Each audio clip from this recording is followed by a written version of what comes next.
काळानुसार कालनिर्णय हे कसं बदलत गेलं आणि खास करून तुम्ही ज्यावेळी काढायला लागलात किंवा संपादक म्हणून रुजू झालात त्यानंतर तुम्ही आवर्जून असे कुठले बदल कालनिर्णयमध्ये केलेले होते? कालनिर्णय हा एक रिफॉर्म आहे. अच्छा.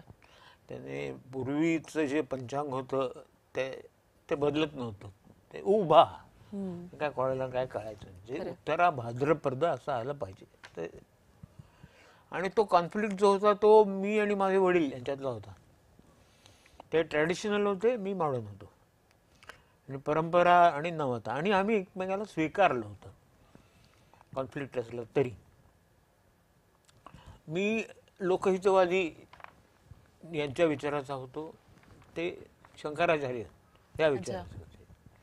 यामुळे त्याच्यातून जी एनर्जी निर्माण झाली ना, त्यातून ती नवता आणि परंपरा यांचा तो रिफॉर्म तयार झाला. आणि कालनिर्णय हा रिफॉर्म झाल्यामुळे पंचांग टिकून राहिलं. खरं. नंतर जुनी पंचांग मरत चालली होती कारण ते बदलायलाच तयार नव्हते. बरोबर. आणि किमान आम्ही वाचता येतात आणि समजतं आपल्याला त्यातलं काय आहे. हा आणि त्याचं इंटरप्रिटेशन पण करता आलं पाहिजे ना. हो. मग ते ज्योतिषी आणि अशा प्रकारचे लोक करतात. पण तोपर्यंत तरी ते आलं पाहिजे. मुळात जे पंचांग असतं ते भिंतीवर टांगायचे पूर्वी ते शिल्लक तर राहिलं पाहिजे. खरं. आणि पारंपरिक लोक हे बदलाला नेहमीच विरोध करतात.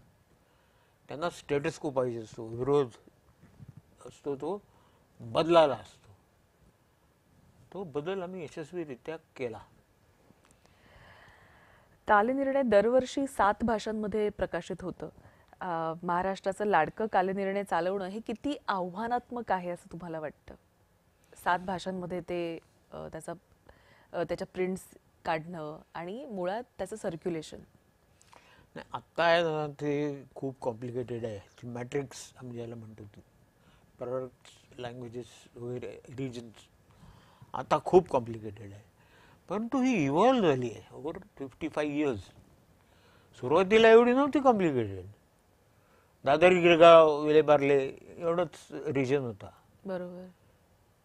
तो आता फार न्यू जर्सी आणि इथे टोरंटो एवढा प्रचंड वाढलेला आहे. पण हळूहळू वाढल्यामुळे तो आमच्या अंगवळणी पडलेला आहे.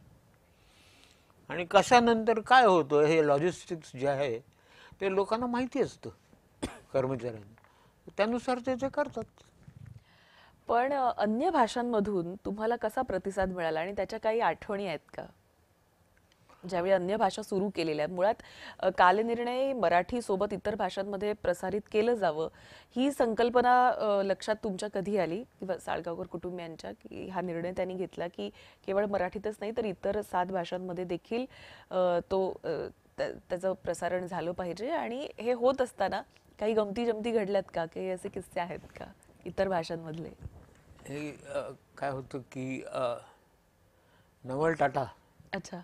रतन टाटांचे वडील हे निवडणुकीला उभे राहिले होते. बर जॉर्ज फर्नांडिस यांच्या विरुद्ध. बर तेव्हा आमचे वडील दैनिक मराठामध्ये काम करत असत. अच्छा. तर ते कालनिर्णय पाहिल्यावर नवल टाटांचा ज्योतिषावर भयंकर विश्वास. हो का? त्यांच्या बॅगमध्ये हा पंचांग असायचं. क्या बात है. तर ते वडिलांना म्हणाले की तुम्ही आमचं पारसी जे पंचांग आहे ते फार ढोबळचं ओबड-धोबड आहे.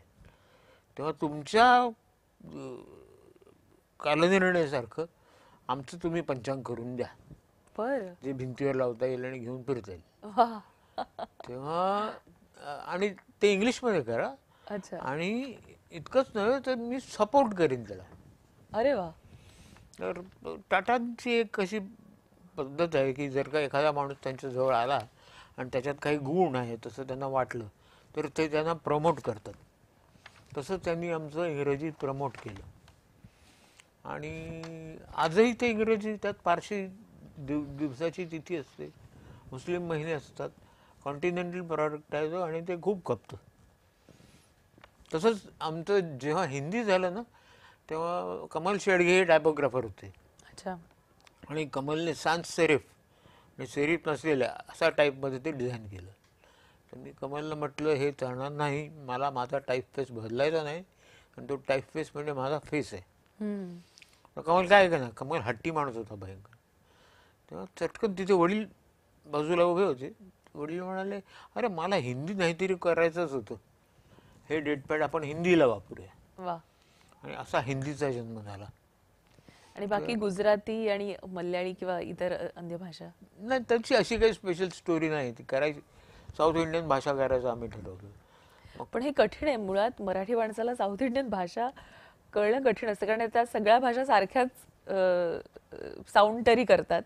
लिखाण त्यांचं वेगवेगळं नक्कीच आहे, पण मग हे डिफरन्शिएट करणं किंवा तशी तज्ज्ञ माणसं बसवणं, हे कसं त्यावेळी हा निर्णय घेतला? माझा ॲडव्हर्टायझिंगमध्ये, कारण आम्ही जाहिराती घेत होतो, बरं. तर ॲडव्हर्टायझिंगमध्ये सतत संबंध होता. मैत्रीचे संबंध होते, धंद्याचे संबंध होते, सगळ्या प्रकारचे संबंध होते. तर रिडिफ्युजनचं जे भाषेचं डिपार्टमेंट होतं, तिथला माणूस आम्ही पकडला आणि त्याच्याकडून सगळ्या भाषांचं भाषांतर, लेख मिळवणं, लेखक मिळवणं, साऊथ इंडियन भाषांचं वा. असे आम्हाला मिळाले. त्यात आम्हाला डॉक्टर निंजूर कन्नडाला भेटले. अच्छा. आणि साऊथ इंडियाचं काय आहे, ते एक वेगळं जरी असलं तरी कल्चर एकच आहे. बरोबर. दे इंटरॅक्ट आणि ते बहुतेकांना बहुतेक भाषा येतात त्या, त्यामुळे ते हळूहळू जमून गेलं.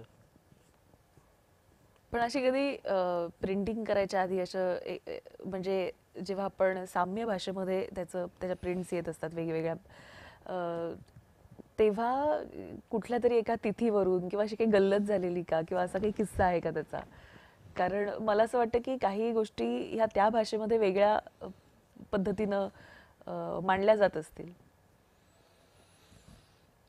असं झालं असेल, शक्य आहे, पण अशा गोष्टी विसरून गेलेला बरं असतं.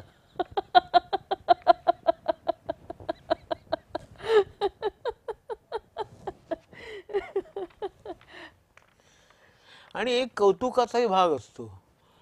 एखादा कन्नड माणूस जेव्हा एक मुंबईहून मराठी कंपनी कानडी काढते, तेव्हा एक कौतुकाचा भाग असतो त्याच्यात. ते लाईक इट.